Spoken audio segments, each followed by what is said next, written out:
Prajwal ರೇವಣ್ಣಗೆ BJP ನಾಯಕಿಯ ಮಗನ ಪೈಪೋಟಿ.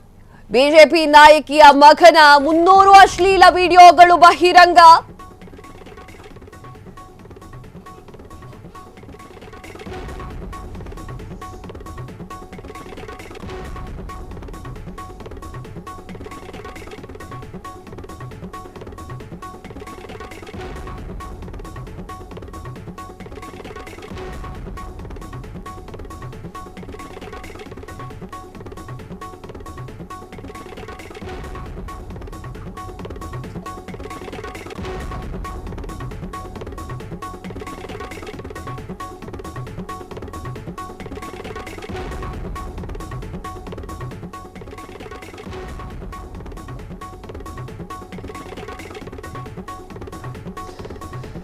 S, Prajwal ರೇವಣ್ಣಗೆ BJP ನಾಯಕಿಯ ಮಗನ ಪೈಪೋಟಿ. ಬಿಜೆಪಿ ನಾಯಕಿಯ ಮಗನ 300 ಅಶ್ಲೀಲ ವಿಡಿಯೋಗಳು ಬಹಿರಂಗ.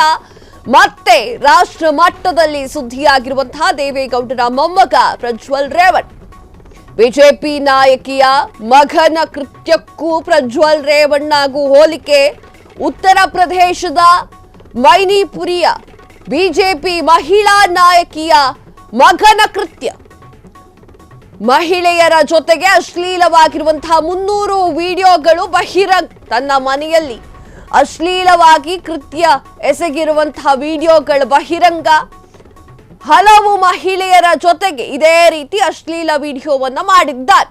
ಆ ವಿಡಿಯೋಗಳನ್ನ ಬಳಿಕ ತನ್ನ ಪತ್ನಿಗೆ ತೋರಿಸಿ ಕಿರುಕುಳವನ್ನ ನೀಡ್ತಾ ಇದ್ದಂತಹ ವಿಕೃತ ಮನಸ್ಸು. ನಾಚಿಕೆ ಆಗ್ಬೇಕು ಗಂಡಸನ್ಮಕ್ಕೆ. ಏನ್ ಹೊಟ್ಟೆಗೆ ಏನ್ ತಿಂತೀರಾ ನೀವು? ಅನ್ನ ತಿಂತೀರಾ ಮತ್ತೇನಾದ್ರು ತಿಂತೀರಾ? 300ಕ್ಕೂ ಹೆಚ್ಚಿನ ವಿಡಿಯೋಗಳನ್ನ ಮಾಡಿಕೊಂಡಿರುವಂತಹ ಬಿಜೆಪಿಯ ನಾಯಕಿಯ ಮಗ. ಹೇಳೋರ್ ಕೇಳೋರ್ ಯಾರಿಲ್ವಾ ನಿಮ್ಗೆ? ಈಗ ಮತ್ತೆ ಪ್ರಜ್ವಲ್ ರೇವಣ್ಣ ಅವರ ಹೆಸರು ರಾಷ್ಟ್ರ ಮಟ್ಟದಲ್ಲಿ ಸುದ್ದಿ ಆಗ್ತಾ ಇರುವಂಥದ್ದು. ಆತನದ್ದು ಇದೇ ಪರಿಸ್ಥಿತಿ, ಈತನದ್ದು ಇದೆ.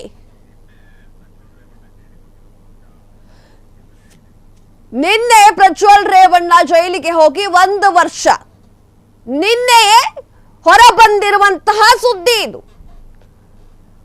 ಈ ಹೊಟ್ಟೆಗೆ ಏನ್ ತಿಂತೀರಾ? ನಾಚಿಕೆ ಆಗಲ್ವಾ ನಿಮ್ಗೆ? ನೀವೇನ್ ಮಾಡ್ಕೊಳ್ತೀರೋ ಮಾಡ್ಕೊಳ್ಳಿ, ಅದ್ ನಿಮ್ಮಿಷ್ಟ. ವಿಡಿಯೋ ಯಾಕೆ ಮಾಡ್ಕೊಳ್ತೀರಾ?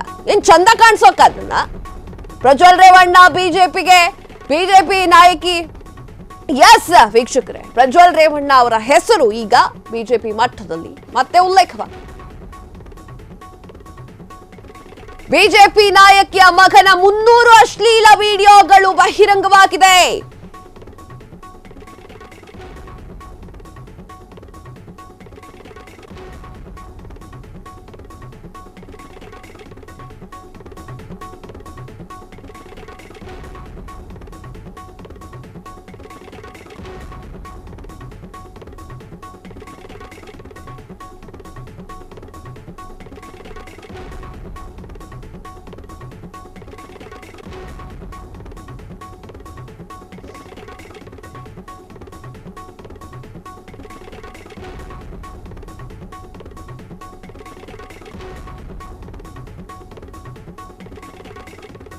ಪ್ರಜ್ವಲ್ ರೇವಣ್ಣಗೆ ಬಿಜೆಪಿ ನಾಯಕಿಯ ಮಗನ ಪೈಪೋಟಿ.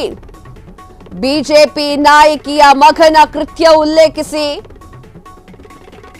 ಉತ್ತರ ಪ್ರದೇಶದ ಮಾಜಿ ಸಿಎಂ ಅಖಿಲೇಶ್ ಸಿಂಗ್ ಯಾದವ್ ವಾಗ್ದಾಳಿ. ಕರ್ನಾಟಕದ ಬಿಜೆಪಿ ನಾಯಕರ ಜೊತೆಗೆ ಪೈಪೋಟಿಗಿಳಿದಿದ್ದಾರೆ.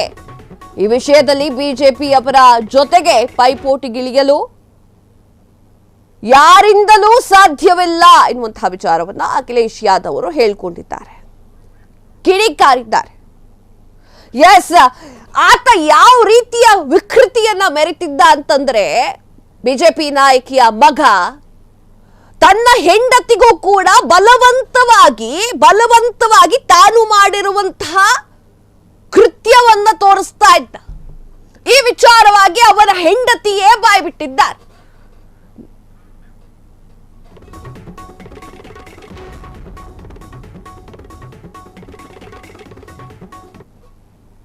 बराबर पर मैंने जो लगा कि हाँ आप सुधर जाएंगे तभी तो बात सही होगी, लेकिन वो दिन दिन पे दिन उनका बढ़ता ही जा रहा है। अब तो मेरे पति दूसरी औरत के साथ चक्कर चलता है। और जब पहले मुझे शादी से पहले नहीं बताया गया था कि इनका अफेयर चलता है, कुछ भी नहीं बताया गया था, तब कुछ भी नहीं कहा था। और अब अफेयर चलता है, जब मैं घर में कहती हूँ तो मुझसे कहा जाता है तू कुछ भी मेरा नहीं उखाड़ पाएगी, मैं उसके साथ अफेयर चलाऊंगा, मैं उसके रखूंगा, मैं उसके साथ सब कुछ करना। और ये मेरे पति उस महिला के साथ शारीरिक संबंध बनाते हुए कि मुझे गंदी गंदी वीडियो दिखाते हैं और कहते हैं देख अब तू बुला अपने बाप, अपने भाई, अपनी बहन, सबको बुला और करवा, जो कर सकती है, जो तू कर सकती कर।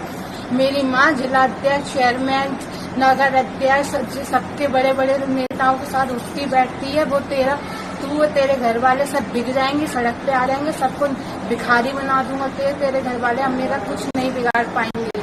कितने दबंग लोग हैं वो लोग? क्या और मुझे डरा के धमका के मेरी नन ने मेरा हाथ पकड़ के जीने में खींच के ऊपर ले गई थी।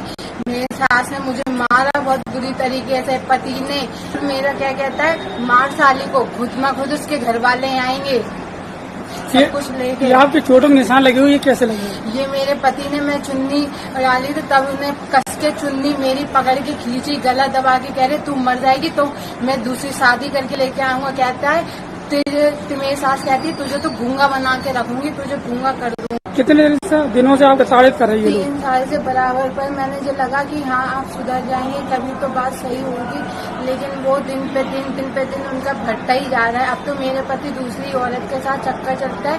और जब पहले मुझे शादी से पहले नहीं बताया गया था कि इनका अफेयर चलता है, कुछ भी नहीं बताया गया था, तब कुछ भी नहीं कहा था। और अब अफेयर चलता है, जब मैं घर में कहती हूँ तो मुझसे कहा जाता है तू कुछ भी मेरा नहीं उखाड़ पाएगी, मैं उसके साथ अफेयर चलाऊंगा, मैं उसके रखूंगा, मैं उसके साथ सब कुछ करना। और ये मेरे पति उस महिला ಎಸ್ ಯಾವ ರೀತಿ ಮಾತನಾಡ್ತಾ ಇದ್ದಾಳಂತಂದ್ರೆ ನೀನೇನು ಮಾಡ್ತೀಯೋ ಮಾಡ್ಕೋ ಅಂತ ಹೇಳ್ತಾ ಇದ್ನಂತೆ. ಏನು ಮಾಡ್ತೀಯೋ ಮಾಡ್ಕೋ, ನನ್ನಮ್ಮ ಬಿಜೆಪಿಯ ನಾಯಕಿಯಾಗಿದ್ದಾಳೆ, ಏನು ಮಾಡ್ಕೊಳ್ಳೋಕೆ ಸಾಧ್ಯ ಇಲ್ಲ ಎನ್ನುವಂಥ ವಿಚಾರವನ್ನ ಆ ಪಾಪಿಷ್ಟ ಮಾತನಾಡ್ತಾ ಇದ್ನಂತೆ. ಹಿಂಸೆ ಮಾಡಿ ಆಕೆಗೆ ತಾನು ಮಾಡಿರುವಂತಹ ಕೆಟ್ಟ ವಿಡಿಯೋಗಳನ್ನ, ಅಶ್ಲೀಲ ವಿಡಿಯೋಗಳನ್ನ ತನ್ನ ಹೆಂಡತಿಗೆ ತೋರಿಸ್ತಾ ಇದ್ದಂತೆ. ಕಳೆದ ಹಲವು ದಿನಗಳಿಂದ ಪತ್ನಿಗೆ ತನ್ನ ಸಾಹಸದ ಪ್ರದರ್ಶನ ಕೂಡ ಮಾಡ್ತಾ ಇದ್ದಂತಹ ವಿಕೃತಕಾಮಿ ಆತ ಆಗಿದ್ದ. ಪತ್ನಿಗೆ ತೋರಿಸಿ ಆತ ಆ ಒಂದು ಆನಂದವನ್ನ ಅನುಭವಿಸ್ತಾ ಇದ್ದ. ಮಾನಸಿಕ ಕಿರುಕುಳವನ್ನ ನೀಡಲು ಆ ಒಂದು ಅಶ್ಲೀಲ ವಿಡಿಯೋಗಳನ್ನ ಬಲವಂತವಾಗಿ ತೋರಿಸ್ತಾ ಇದ್ದ ಅಂತ ಹೇಳಿ ಹೆಂಡತಿಯೇ ಬಾಯ್ಬಿಟ್ಟಿದ್ದಾಳೆ. ಈ ಮೂಲಕ ಆತನಿಂದ ದೂರವಾಗಲು ಹಾಗೂ ಮಾನಸಿಕ ಹಿಂಸೆ ಅನುಭವಿಸ್ತಾ ಇದ್ಲಂತೆ ಆಕೆ. ಪತಿಗೆ ರಾಜಕೀಯ ಹಿನ್ನೆಲೆ ಇರುವಂತಹ ಕಾರಣ ನನ್ನ ಹೋರಾಟ, ನನ್ನ ದೂರು ಯಾವುದೂ ಕೂಡ ಲೆಕ್ಕಕ್ಕೆ ಇಲ್ಲದೆ ಹೋದಂಗೆ ಆಗ್ಬಿಟ್ಟಿದೆ. ಈಗ ಹೊರಗೆ ಬರ್ತಾ ಇದೆ ಒಂದೊಂದೇ ವಿಚಾರಗಳು ಅಂತ ಹೇಳಿ ಶುಭಂ ಗುಪ್ತಾ ಮಾಡಿರುವಂತಹ ಈ ಒಂದು ಕೃತ್ಯ ನಿಜಕ್ಕೂ ಕೂಡ ಹೇಳತೀರದ್ದಾಗಿದೆ. ಕ್ಷಣ ಕ್ಷಣದ ಸುದ್ದಿಗಳಿಗಾಗಿ ಫ್ರೀಡಂ ಟಿವಿ ಸಬ್ಸ್ಕ್ರೈಬ್ ಮಾಡಿ, ಲೈಕ್ ಮಾಡಿ ಹಾಗೂ ಫಾಲೋ ಮಾಡಿ. ಹೊಸ ಸುದ್ದಿಗಳ ನೋಟಿಫಿಕೇಶನ್ಗಾಗಿ ಬೆಲ್ ಐಕಾನ್ ಮೇಲೆ ಕ್ಲಿಕ್ ಮಾಡಿ.